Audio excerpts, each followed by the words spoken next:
Donald Trump had no idea what fate awaited him in the hotel lobby that rainy night. As he stepped into the warmth, thunder rumbled outside, and an unexpected figure caught his eye. A man, drenched and shivering, clutching something tightly. In that charged moment, as if a secret was about to be revealed, the stranger pressed a weathered metal into Trump's hand and whispered, "I don't deserve this, because they betrayed me." What could possibly be behind those desperate words? And why had fate brought this man right to him? It was a cold, drizzly evening in New York City. Trump had just wrapped up a high-profile charity event, passionately speaking about honoring those who had served. As his sleek limousine meandered through neon-lit streets, a sudden impulse made him tell the driver to stop. Instead of heading straight back to his hotel, Trump decided to take a short walk, hoping to feel the pulse of the city in the cool night air. While strolling past a dimly lit park, he noticed a lone figure seated on a worn-out bench beneath a flickering streetlight. A small cardboard sign, its words barely legible from the pattering rain, read, "Veteran in Need." A stirring in his gut and the promise of an untold story compelled him to approach. "Excuse me, sir," Trump called out, his tone a mix of curiosity and genuine concern. The man slowly raised his head, revealing a gaunt face etched with both sorrow and resilience. "I'm fine, sir. Just trying to survive tonight," he replied, his voice rough and trembling. "May I know your name?" Trump inquired gently. The man hesitated, as if weighing the cost of his truth. Finally, he murmured, "James Carter. I served in the Army for 10 years. "Soldier?" Trump pressed, his eyes narrowing with interest. "Was," James answered quietly. "Not anymore." Could this encounter be the turning point for a man cast aside by the very nation he served? And what secret did this medal hold that made James's eyes well up with regret? James Carter had faced hell on battlefields far from home. Deployed to dangerous regions, he had led his unit through chaos and carnage, sacrificing his peace for the country's safety. But one fateful mission turned his world upside down. An ambush in a hostile territory left his comrades injured and lost. In the aftermath, rather than praise for bravery, James was met with cold accusations. His commanding officers blamed him for a decision that cost many lives, and he was dishonorably discharged without a chance for redemption. "I gave my life to protect others, Mr. Trump," James confessed, his voice quivering. "And in the end, they tossed me aside like trash. I lost my pension, my honor, my very identity." Trump's eyes flashed with indignation. "What do you do now?" he asked sharply. James's reply was a weary sigh. "Now I wander from shelter to shelter. Some nights I sleep under a roof, and others, I'm left out in the cold." In that moment, with his heart pounding and memories stirring, Trump realized that this wasn't just one man's tragedy. It was a scandal begging for justice. What if he could right this wrong? Without hesitation, Trump extended an invitation. "Come with me." Side by side, they walked through the grand entrance of a luxurious hotel. Inside, the roaring warmth of the lobby contrasted sharply with the biting cold outside. Guests turned their heads as they saw Trump in his impeccably tailored suit and James in his worn military jacket, their stories worlds apart, yet connected by shared injustice. Margaret, Trump's ever-reliable assistant, hurried over. "Sir, what's the matter?" she asked, noting the concern in his tone. "Get this man a hot meal, clean clothes, and a room immediately," Trump ordered firmly. "And contact my lawyer. We're going to set this right." James was soon served a steaming plate of food by a courteous waiter. As he ate, his eyes flickered with disbelief, as if he couldn't quite trust the kindness being shown to him. Trump sat across from him, his gaze intense yet compassionate. "James, I'm going to fight for you. You deserve so much better than being abandoned."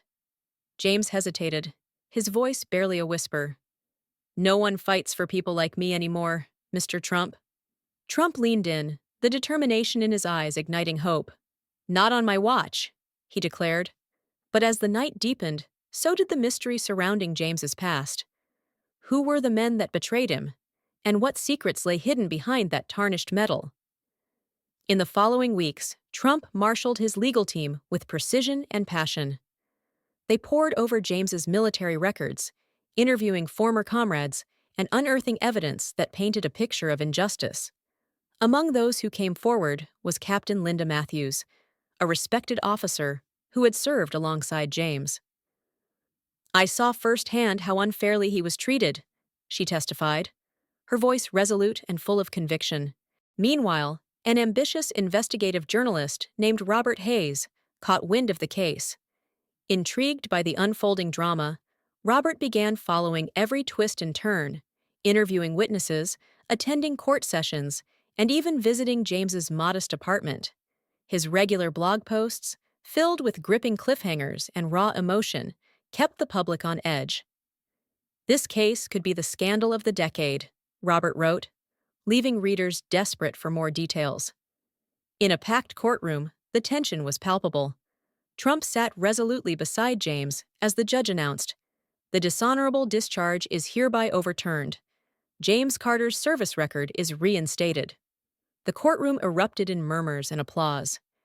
James, his hands trembling with a mix of relief and disbelief, locked eyes with Trump. No words were needed. His grateful smile said it all. "Justice has finally been served," Trump said quietly, a firm promise echoing in his tone. Yet, as one battle ended, another emerged on the horizon. Could true redemption ever fully erase the scars of betrayal? That very night at the hotel, after the courtroom drama had settled, James clutched the medal once more. Now it shone as a symbol not of betrayal, but of resilience and a new beginning. "Mr. Trump," James said, his voice steadier than before, "I don't know how to ever repay you." Trump placed a reassuring hand on his shoulder. "No repayment is needed," he replied. "Promise me one thing. When you're back on your feet, help someone else in need. Always pay it forward." Fueled by this newfound resolve, James began rebuilding his life. With Trump's generous support, he founded a nonprofit organization dedicated to assisting abandoned veterans. The initiative, named Valor Renewed, offered housing, job training, legal assistance, and even counseling sessions to those scarred by betrayal. Alongside him worked an empathetic former medic named Angela Rivera, whose own experiences with loss and recovery lent her a unique strength. Angela became the heart of the organization, passionately advocating for every veteran's right to dignity. As Valor Renewed expanded, whispers of its success spread far and wide. But would the system that had once failed James now rise to support him? Months turned into years, and the nonprofit grew, touching the lives of thousands of veterans. A grand celebration was held at a renovated community center where hundreds of veterans gathered to share their stories of recovery and hope. Among the crowd, a familiar figure sat in the front row, Donald Trump, his presence a constant reminder of justice and determination. James stepped up to the podium. His voice, once frail, now resonated with authority and empathy. "No one fights alone," he proclaimed. "We stand together, united by our shared sacrifices and our unwavering hope." The crowd roared in applause as tears glistened in many eyes. After the event, Trump approached him, smiling broadly. "I always believed in you, James. Today, you've proven that hope can triumph over betrayal." Before leaving, Robert Hayes, now a celebrated journalist for his in-depth coverage, cornered Trump. "This story isn't over, is it?" he asked eagerly, pen poised for the next big reveal. Trump chuckled. "Oh, Robert, every ending is just a new beginning." Later that evening, as James reviewed a long list of success stories and grateful messages from veterans whose lives had been transformed, he picked up the phone and dialed Trump. "Sir, another veteran just got a job, a home. I think we're changing lives every day." Trump's voice, warm and encouraging, replied, "Keep fighting, James." One life at a time, we're rewriting the narrative. And as the city lights flickered in the distance, An unspoken promise lingered in the cool night air. Even in the face of betrayal, hope, resilience, and a little bit of courage could set the course for a brighter tomorrow. Thank you for watching. If this story inspired you, please like, subscribe, and share. More incredible stories of hope and redemption are on the way.